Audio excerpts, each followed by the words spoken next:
These are exclusive information about James Mukhwana.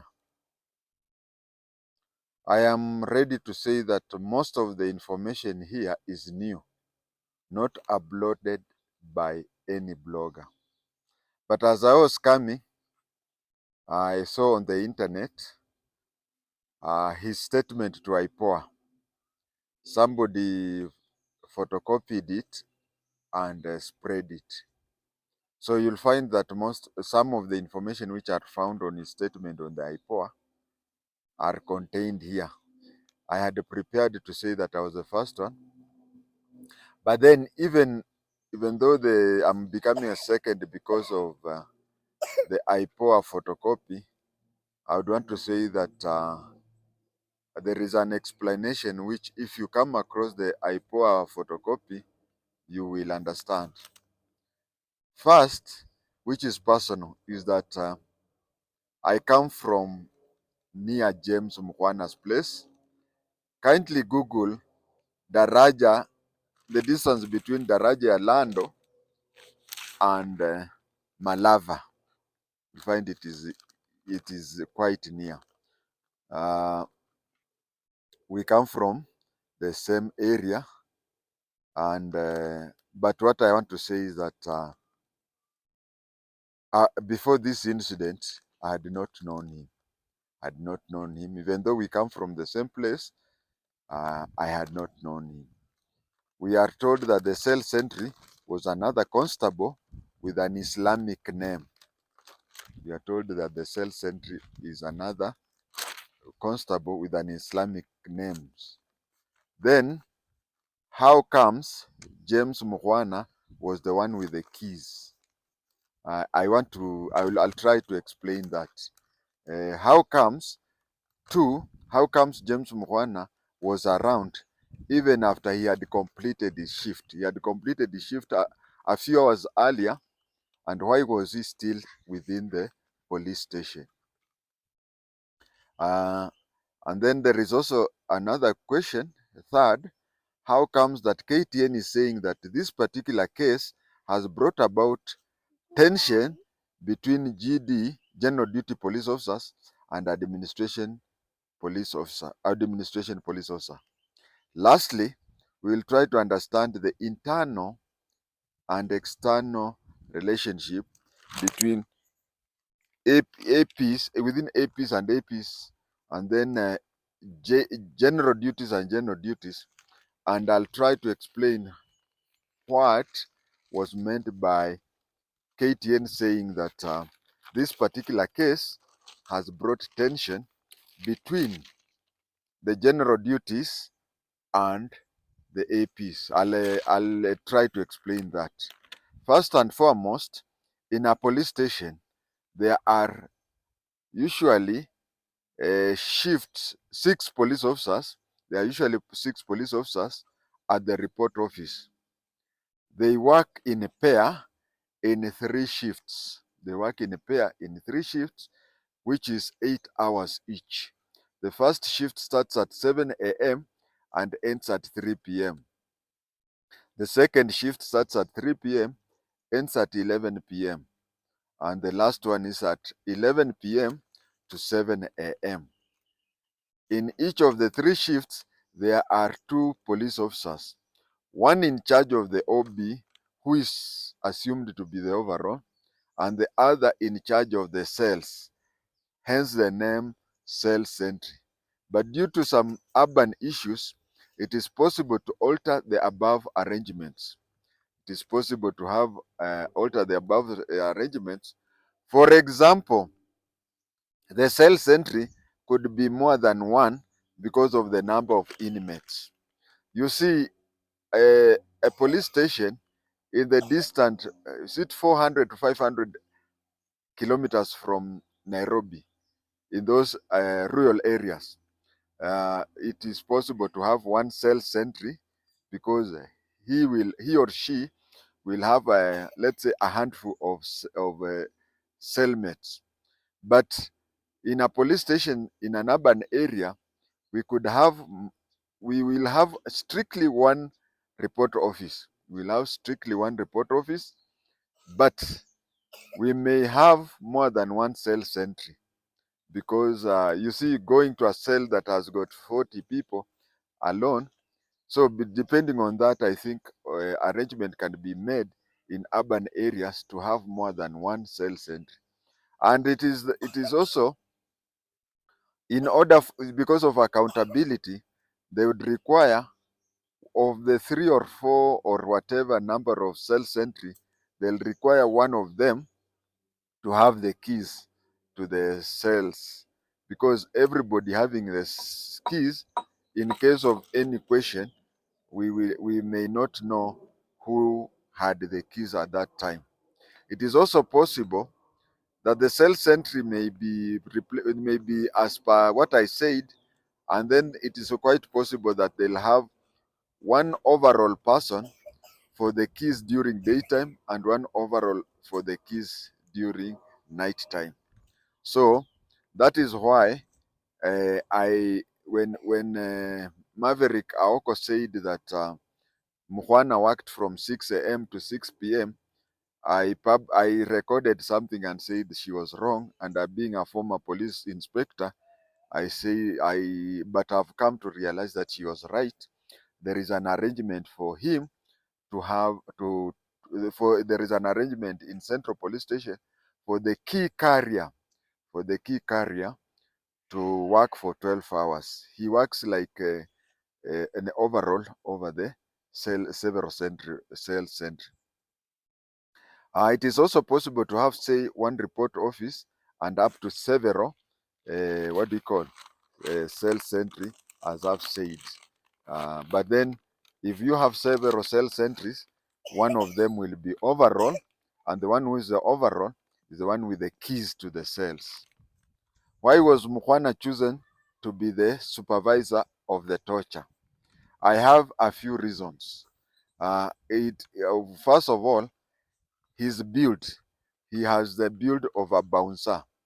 He is capable of teaching the blogger a lesson that the blogger will never repeat.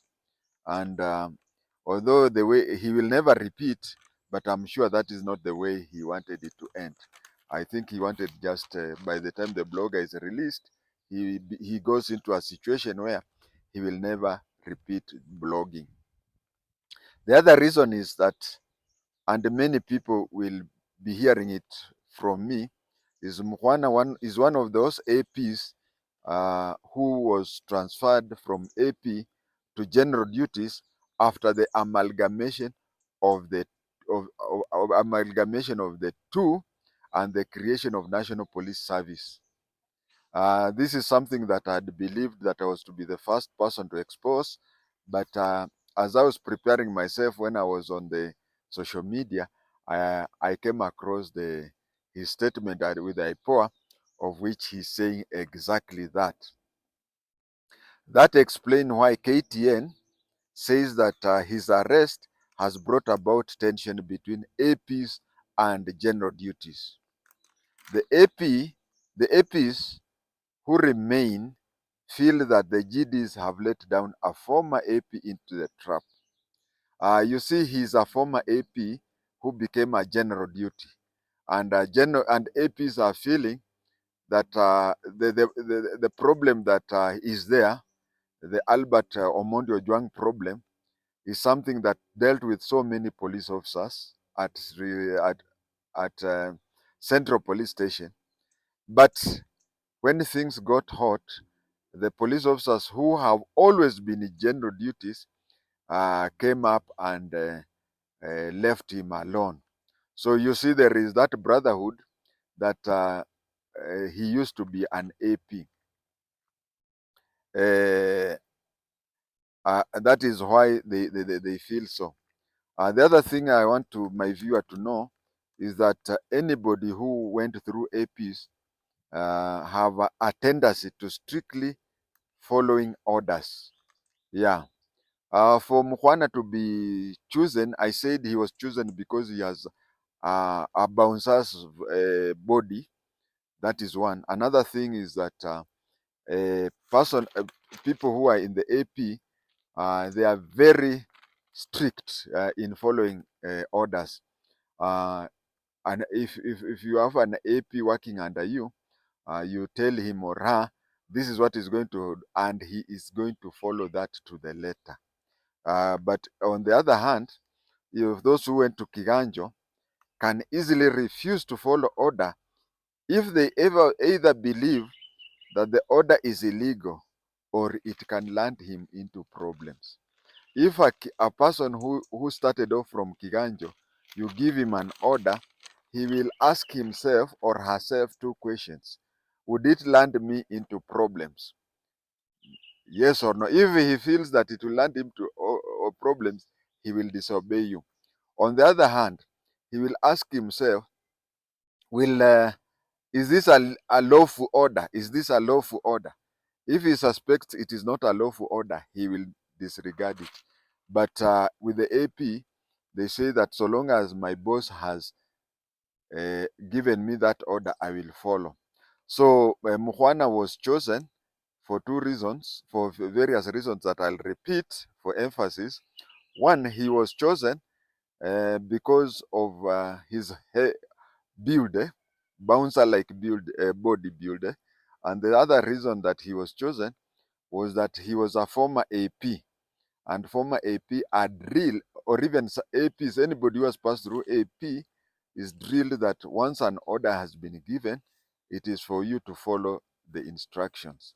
For somebody who went through Kiganjo, if someone suspects that it is an illegal order, or if somebody suspects that it will land him into problems, they refuse.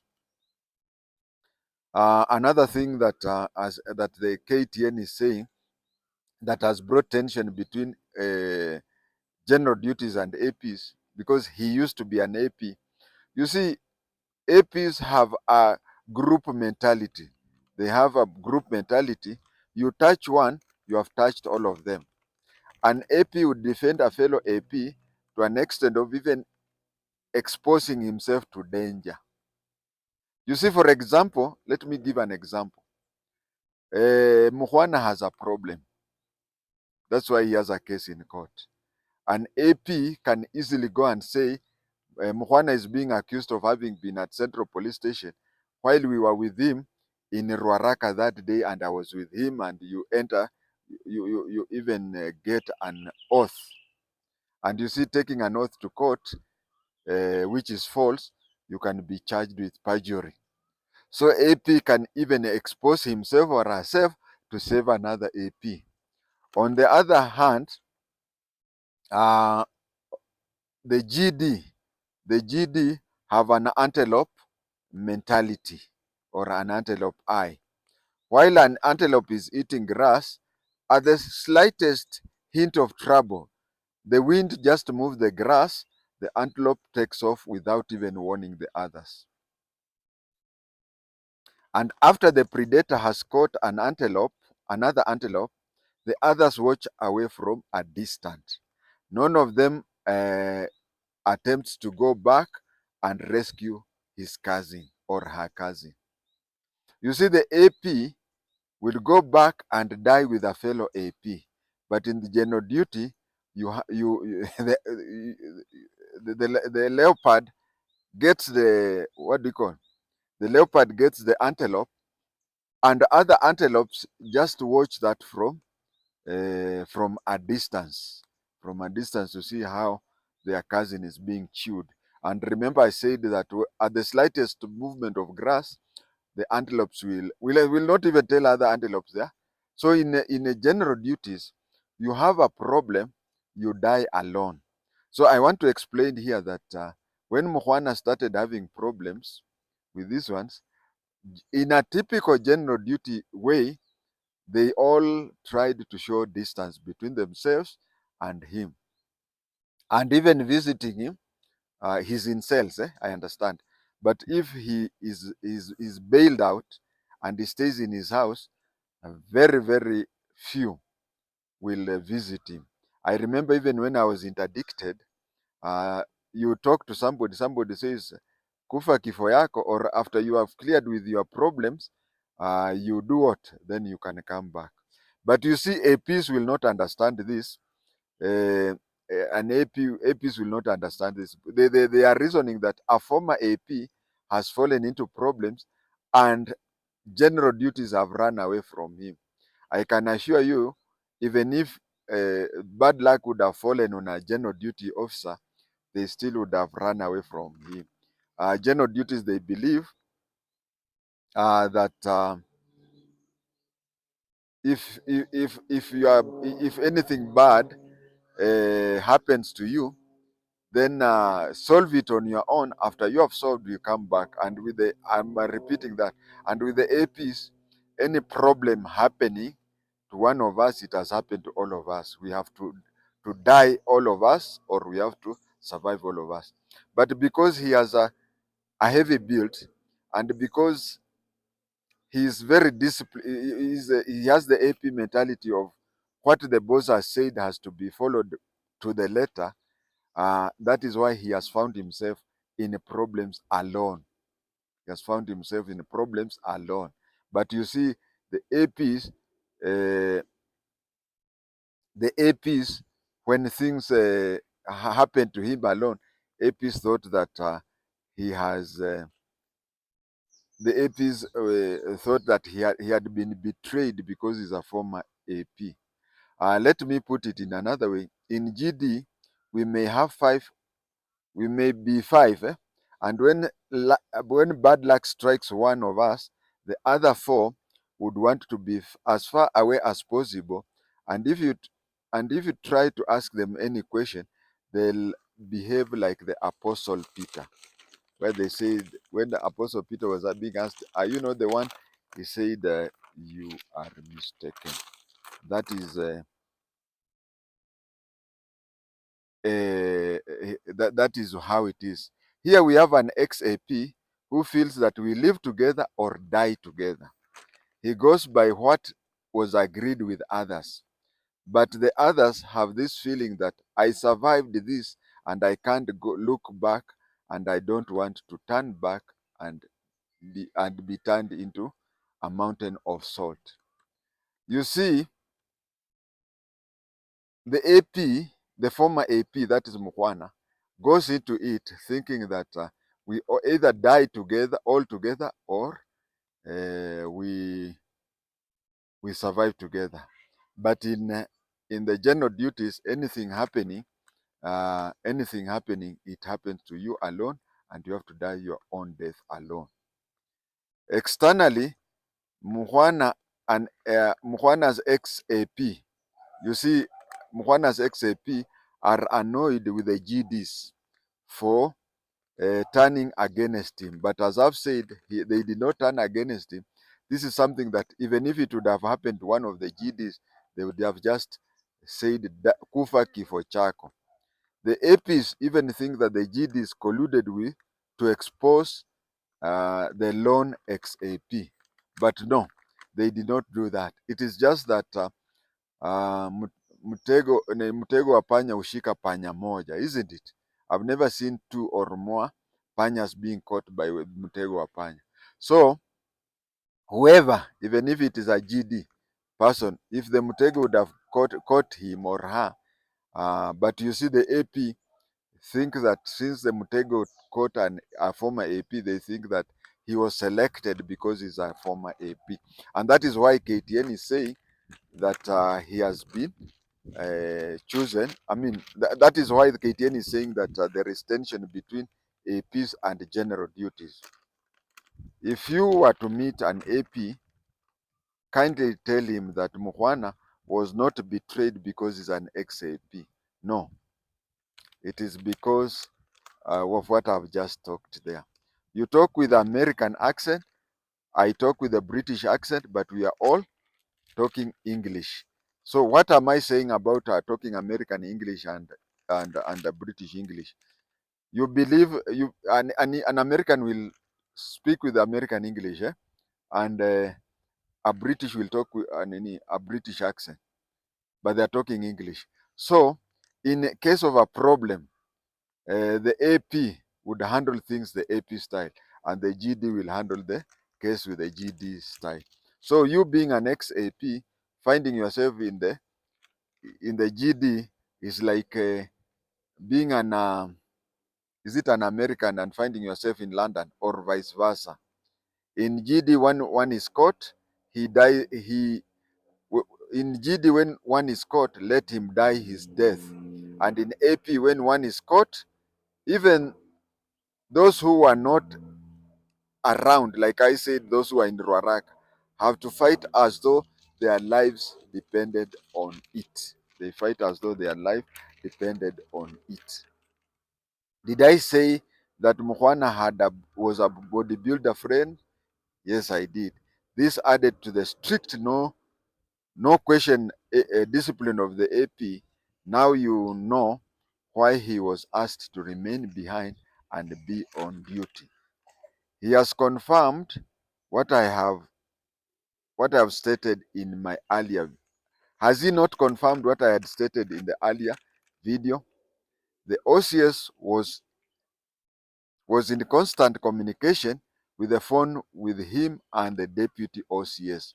I'd said in my former presentation that the OCS suspected something would happen, and that is why he made sure that he was as far away as possible from the police station. He even had to hand over his pocket phone. His handing over the pocket phone is what made me suspect something, because even when an OCS is on off, but within the town, he goes around with his pocket phone. Why did he give his pocket phone to his deputy, and the deputy has his own pocket phone? It was what we call alibi fishing. So the OCS knew that something could happen and tried to monitor and control things from a distance. And that is why, if you have come across the IPOA statement photocopied, you will confirm this. Unless you work with the National Police Service or closely related to them, I guess you have learned a few more things than any other blogger handling the topic, and I guess you will send something to the Safaricom till number that is happening. Some of the things I've explained here, my target was two. One, explain, I know 98% of my viewers are not members and have never been members of National Police Service, KDF, or any of the disciplined services like NYS, KWS, KFS, and others. So 98% of them, my people, are non-disciplined services. Two, I'm placing, the kind of my presentation is done in such a way that I simplify my talking to an extent that a person who has no background in that, there are those, you have been to court. You can go to court and hear lawyers talking Latin, answering each other to Latin, and you'll be wondering what they are saying. I've avoided technical languages, and I've tried to use as much as possible language that a person who has never been to that place, to the discipline services, can understand and do that. Hopefully, by now, or if APs can have access to this, they should understand that Mukhwana was not betrayed because he's a former AP. No, Mukhwana is just that luck fell on him, and AP and GDs will always run away from you in such a situation.